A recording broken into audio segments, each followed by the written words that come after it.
राम राम। आज चर्चित व्यक्ति परिचय श्रृंखला में आज हमारे बीच हैं क्षेत्र के जाने माने कवि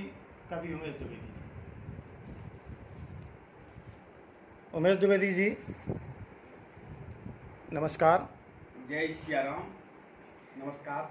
उमेश द्विवेदी जी, आपने क्षेत्र में काव्य के क्षेत्र में लोगों में रुचि जगाई है। काव्य के क्षेत्र में रुचि लेने वाले लोगों को एक मंच प्रदान किया है। उमेश द्विवेदी जी, काव्य रचना के क्षेत्र में आपकी रुचि कैसे जागृत हुई? सर, सबसे पहले आपके पहले प्रश्न का जवाब दे रही है कि रुचि जगाई है। रुचि क्योंकि हम संगठन से जुड़े, जिसमें आदरणीय विकास त्रिपाठी हमारे प्रदेश अध्यक्ष हैं, तत्कालीन जिलाध्यक्ष गुड्डू दुबे जी होते थे, आज वर्तमान जिलाध्यक्ष अनिल तिवारी जी हैं। इन लोगों का सहयोग बहुत रहा। लेखन एक अलग प्रक्रिया है और उसको मंच पर पढ़ना एक अलग प्रक्रिया है, जो मंच तक लाने में संगठन का सहयोग बहुत रहा है। उसी से लेखन को मंची लेखन, आज मंची लेखन जमाने की एक मांग है। आप लिख रहे हैं फेसबुक पे, किताबों में इतना नहीं पढ़ा जा रहा, लेकिन जब मंच मिलते हैं, लोगों से जान परिचय बढ़ती है, अपना लेखन और लेखन लिखने की एक संभावनाएं जागृत होती हैं, लिखने के प्रयास और ज़्यादा सुदृढ़ होते हैं। तो इसमें संगठन का बहुत बड़ा रोल है। तो एक मुक्तक से शुरुआत करें। जब बहुत अच्छा लगता है जब अपने के बीच में कवि सम्मेलन या कोई मंच होता है, कि याद आ रहा है कि नदिया का एक किनारा हूं, अपने को समर्पित और संगठन और आप जैसे कर्मशील लोगों को समर्पित, कि नदिया का एक किनारा हूं, मैं सागर की मझधार नहीं, दिल अपनों का जो दुख जाए, करता मैं ऐसा व्यवहार नहीं, अपनों का साथ सदा पाया, जब भी दुख में पाया खुद को। अंत में लाइन समझना तिवारी जी, कि नौका जीवन की रुक जाती, यदि नाविक हो पतवार नहीं। तो संगठन और हम नाविक और पतवार के समान हैं। बात आई कि आपकी रुचि कैसे जागृत हुई, तो बहुत पहले की बात है, 25 साल पहले की बात है, कि रामलीलाओं का दौर बहुत होता था। और क्योंकि हम लोग सनातन परंपरा के लोग हैं, तो रामलीला का मंचन हर कस्बा शहर गांव में होता रहता था। तो एक भाग होता है लक्ष्मण परशुराम संवाद, उसमें दोनों ही विद्वान कलाकार होते हैं, अभिनेता होते हैं। तो उसमें राम और लक्ष्मण और परशुराम का एक होता है जीवन दर्शन पे कविताएं कहते हैं। उन्हीं कविताओं का इतना प्रभाव पड़ा कि शुरुआत मैंने जीवन दर्शन की कविताओं से की, लोगों की ज्ञान की कविताओं से करते थे।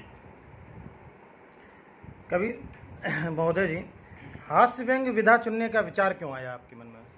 क्या होता है कि आपको समय के अनुसार भी अपडेट होना पड़ेगा। क्या है कि आजकल श्रोता बहुत मानसिक अवसाद से है, हर एक आदमी अपना उलझन लिए हुए है। तो वो ज्ञान की बात, ज्ञान खुद है ज्ञानवान होता है, वो नहीं सुनना चाहता है। मंचों पे आज हास्य ज्यादा सुना जाता है, हास्य से शुरुआत होती है। हमेशा आप देखेंगे तो व्यंग्य की कविता से खत्म करते हैं। मेन रीजन ये रहा मेरा। हास्य श्रोताओं को पसंद आता है। जब मंची कवि हो जाता है तो वो श्रोता भी हो जाता है।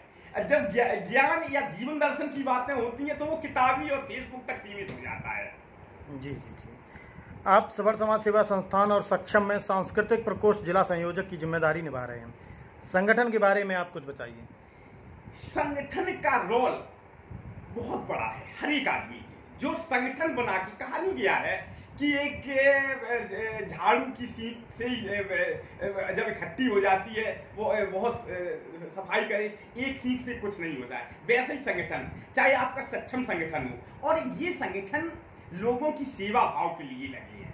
हमें भी बड़ी खुशी हुई, खासकर आज के 5 साल तो हो ही गए होंगे जब आपसे जुड़े, तो देखा कि आप जैसे लोग इतना संगठन के लिए काम कर रहे हैं, आम जनमानस के लिए काम कर रहे हैं।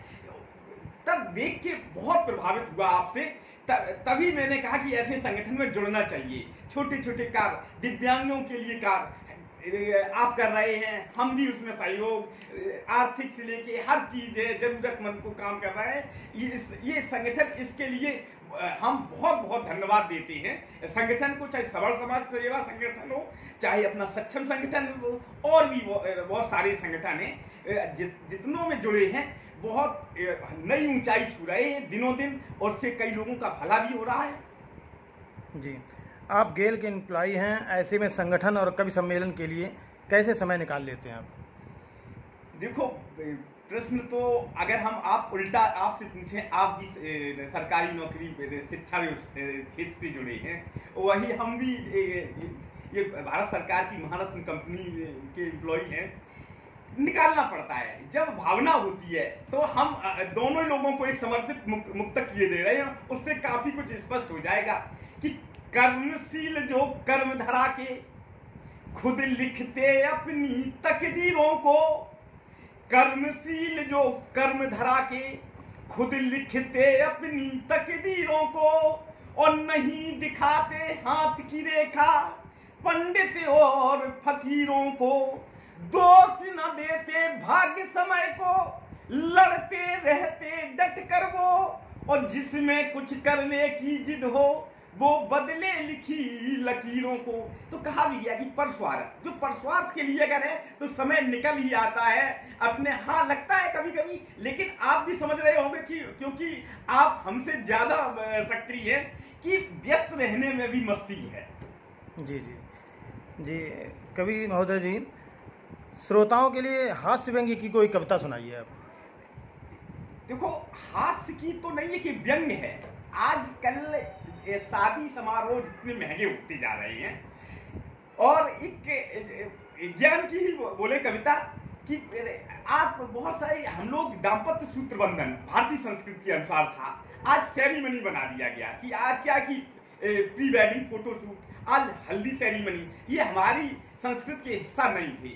लेकिन अब इसमें क्या है कि आम गरीब जो गरीब है बाप, वो बेटी को अपने खेत बेच देता है। उसी पर एक है 2 मिनट की कविता है, उसके बाद आपका आदेश चाहेंगे कि प्री वेडिंग फोटोशूट कहीं, प्री वेडिंग फोटोशूट कहीं, हल्दी मेहंदी की रस्म दिखें, प्री वेडिंग फोटोशूट कहीं, हल्दी मेहंदी की रस्म दिखें। इस देखा देखी के चक्कर में जाने कितनों के खेत बिके, जाने कितनों के खेत बिके, जाने कितनों के खेत बिके। अब क्या है कि अब ब्यूटी पार्लर, ये चीजें मेरे यहाँ तो लेपन उपटन था, ब्यूटी पार्लर का खर्च बढ़ा, गायब है उपटन और लेपन, और गुब्बारों में हवा कर्ज की है, हर पार्टी में ये खूब दिखे, गुब्बारों में हवा कर्ज की है, हर पार्टी में ये खूब दिखे, महंगे व्यंजन लिए विविधता। आजकल देखो कि मतलब 25 तरीके के व्यंजन, और ये कर्ज से कि महंगे व्यंजन लिए विविधता, बेटी के पिता की यही व्यवस्था, और खाते थोड़ा बर्बाद अधिक, बिखरे बिखरे चमकोर दिखें, बिखरे बिखरे चमकोर दिखें। आगे क्या है कि एक परंपरा होती थी कि फूफा जी रूठ गई। आज ऐसा समाज में बदलाव आया है कि फूफा जी को बुलाया ही नहीं जाता है, कि बुआ और फूफा ना रूठें, मौसा अब मूछे ना बैठें, और रिजल्ट कर लिया बुक शादी में, गागर छत पर अब नहीं दिखें, गागर छत पे। ये रिजल्ट वाली संस्कृत आने से वो जो गागर वाली परंपरा वो दिखी नहीं रही है। गांव गली में पहले जो मेरी माताएं बहनें दीवार पर छाप बनाती थी हाथों की, उससे पता लग जाता है कि शादी लड़के की है या लड़की की।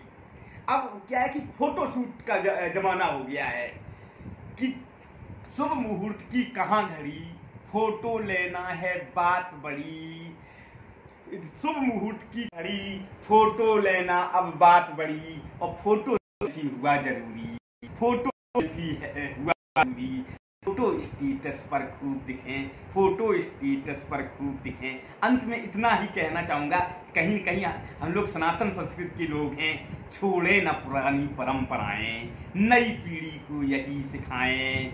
दाम्पत्य सूत्र बंधन में संस्कृत के जलवे खूब दिखें, संस्कृत के जलवे खूब दिखें। उमेश द्विवेदी जी, आज के ताज़ा हालातों पर कोई समसामयिक रचना सुनाइए। ताज़ा हालात की बात करिए। देखो, हम लोग नेता दल या सत्ता या विपक्ष को दोष देते हैं, लेकिन हम लोग भी जिम्मेदार हैं कि सिस्टम चंद नेता का परसेंटेज पॉइंटों में है, लेकिन 99% तो हम ही लोग हैं, जनमानस है। तो उसी पर एक सुनिए कि भ्रष्टाचार सदाचारों में रखना हम सब सीख गए। भ्रष्टाचार सदाचारों में रखना हम सब सीख गए। कहें गलत को गलत सभी, दिन लगते हैं बीत गए।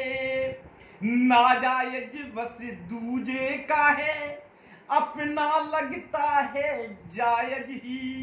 नाजायज बस दूजे का है, अपना लगता है जायज ही। और लोकतंत्र में तंत्र है हावी, लोकतंत्र में तंत्र है हावी। हित लोक के पीछे छूट गए। बहुत बहुत धन्यवाद उमेश द्विवेदी जी। एक अंत में श्रोताओं के लिए एक छोटी सी कविता कह के हम देखो, मेरी विदा हास्य है तो हास्य से अंत कर रहे हैं कि बहुत सारे लोग, देखो एक प्रश्न है पंकज भैया कि लोग पूछते हैं कि कवि लोगों की, एक लोगों ने पूछा कि ये बताओ कि घर में तुम्हारी इज्जत है, तो मैंने क्या जवाब दिया, आनंद लीजिए। मैंने बस इतना ही कहा कि जितनी इज्जत आपकी होती उतनी इज्जत मेरी है। जितनी इज्जत आपकी होती उतनी इज्जत मेरी है। और पत्नी सबकी एक जैसी है, क्या तेरी और मेरी है। और फेमी अगर गलत पाले हो, कर देना बुराई साले की। और 3 पुरुष की हिस्ट्री उसमें न लगाती देरी है।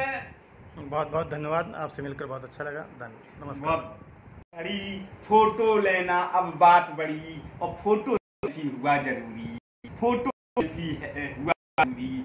फोटो स्टेटस पर खूब दिखें, फोटो स्टेटस पर खूब दिखें। अंत में इतना ही कहना चाहूँगा, कहीं कहीं हम लोग सनातन संस्कृति के लोग हैं, छोड़े न पुरानी परंपराएं, नई पीढ़ी को यही सिखाएं।